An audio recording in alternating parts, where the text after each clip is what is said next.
In this lesson we are going to learn how to use ESLint, what is ESLint, how to integrate ESLint in our VS project, and how to analyze JavaScript project with the help of ESLint. So let's open a terminal and create a project.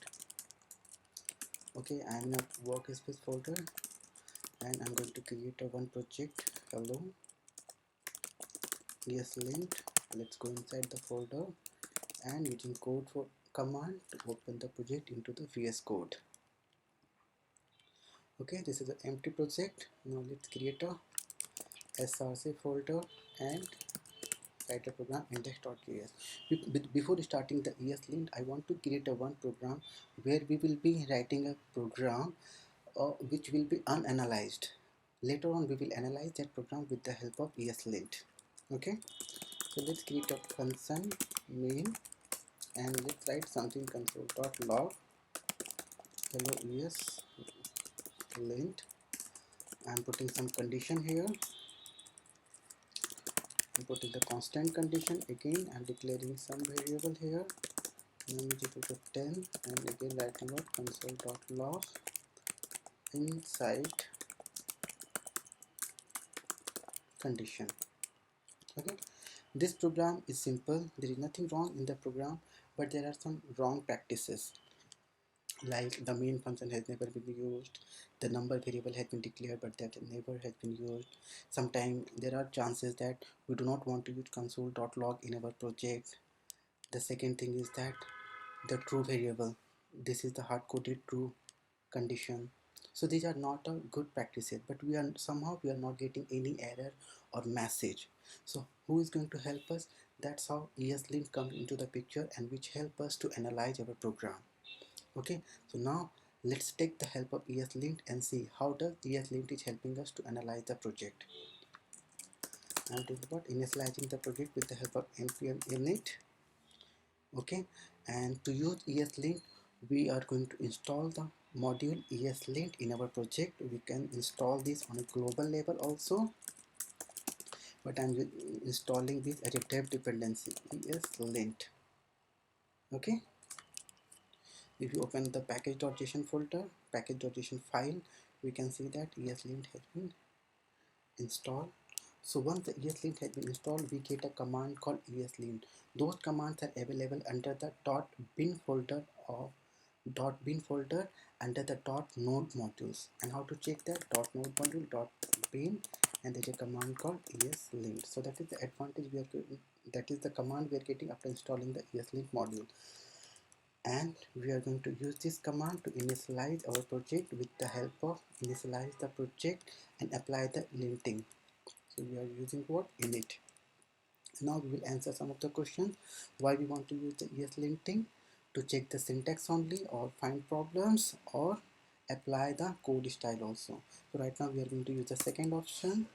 And here what kind of programs we are going to write? JavaScript, CommonJS, or none of these. I'm using the JavaScript here.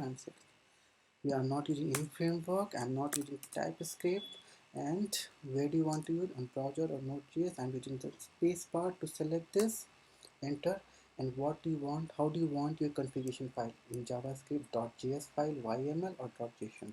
I'm choosing the third one option, .json. So once this is done successful, it will create a file ESLint rc.json. Let's analyze this program, this JSON or configuration file, linting configuration file. Here the two things is very important. The key extend, and it is extending what? We are using the recommended linting, recommended rules of the linting. Okay, and the second key, the rules is very important. Other are okay, we can even ignore those things. So if you want to study more about the recommended rules, where we can go into the node module sections. Under the node module section there's a ESLint. Under the ESLint there's a configuration folder, and here there's a file called recommended, and here you can see all the rules, all the linting rules. And if you want to know more about those rules, where we can go to the ESLint website. Under that we can go to the rules section. Here it describes each of the rule, how to use that, how to enable, how to put all those different kinds of messages. So let's come to our program now and let's try to analyze it. Okay, let's try to analyze this program. Now we can see that there are red marks in our last program which we have created. Okay, that's how we can say that the linting is helping us to analyze our program. What apart from this, if you open the bottom part section, you can see there are three problems in our project. What are those problems? Main is there are three problems. So there are many ways we can analyze this problem by putting the mouse over on those red marks, or you can go to the problem section. Okay, now let's analyze each of the problem statement individually. So if you put a mouse over onto the main keyword, main function, what we can see, there is a main is defined but never used. After this there is a command, there is a okay, there is a message ESLint, and the rule is what? No unused var. So what does it mean to say that the main has been declared but it has never been used? In the same way, the num variable has been declared but it has never been used in our project. Okay, so if we want to disable this rule, so what we can do, we can here override this rule.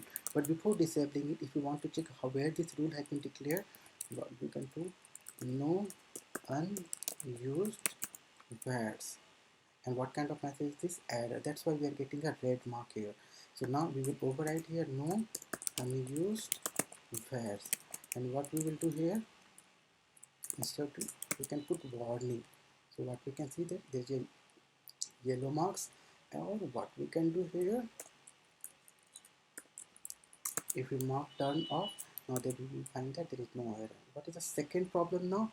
No constant condition. So we have two options, either you can override that here, no constant condition is equal to off. So what will happen, the rule will go away, but this is not the correct thing. So what we will do, what is the correct thing? The correct thing is what, we'll declare a separate variable.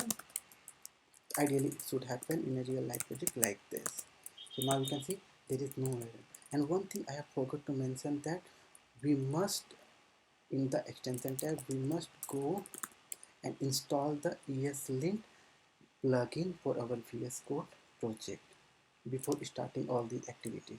Okay, so that's the one of the thing. Now we know how to analyze our project with the help of ESLint. Now let's learn something new. Something new is how to use. Okay, so what we have learned in last 5 minutes, that the recommended way of using ESLinting, but there are some more ways of the ESLinting provided by the Airbnb and Google. So many people or many company using those configuration or standard rule to maintain our project. So if you want to use those set of rules in your project, so how to do that? So for that, what I will do, I will disable this linting rule, and now if I go and one more time we'll open the terminal, and we'll use the ESLint command to initialize the linting. Okay, and here this time I will be using the third option, and in the third option, okay, and here I will use in the third option. Now we are getting another set of questions, that use a popular style guide. Okay, we use this one, and here it is giving an option Airbnb standard or Google. So I'm going to use what, Airbnb. Before that, I'm going to open the package.json one more time. And what kind of configuration file we want to use? JavaScript file or JSON? I will use what, JSON. Okay, we want to install those packages now. Yes. So one more thing, you need to be available on internet. So now you can see that all the required libraries or plugins has been installed, or the modules has been installed as a dev dependency. And you can see that a new file, that means linting file, has been created. And if you look out this now, what, so we are this time we are not using the recommended one, and we are using what, Airbnb base. In the same way, what we can do, we can also include the Google standard set of linting rules in our projects. So now let's go one more time to our index.js program.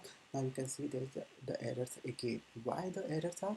Because we have disabled our last rules. So again we can override those rules here, but before that, what I'm going to do here, I'm going to open the setting tab and I'm going to use format on save. I'm going to enable this command format on save before using the Airbnb. So now if I go to our program, so at least the formatting should be happen by default and there should not be any formatting related error in our project. Okay, so now let's only concentrate on the linting part. Again we can override here no unused VATs, we can mark it off. Okay, but here you will see what console.log. Airbnb standard says that we should not use any console.log, but still we can override this no console of. And now if we go into a program, now you can see that there is no console.log related error. And another set of rules says what, use what, double, instead of double quotes use single quotes. So I'm going to override this rule and the rule names will be what, quotes. So I'm going here quotes and we are going to use off. So now you can see that there is no error in our project and now we know how to use the Airbnb also to analyze our project. That's it from this session. In the next session we are going to learn how to use prettier in our project. And if you like this video, please like and subscribe the channel. Thank you.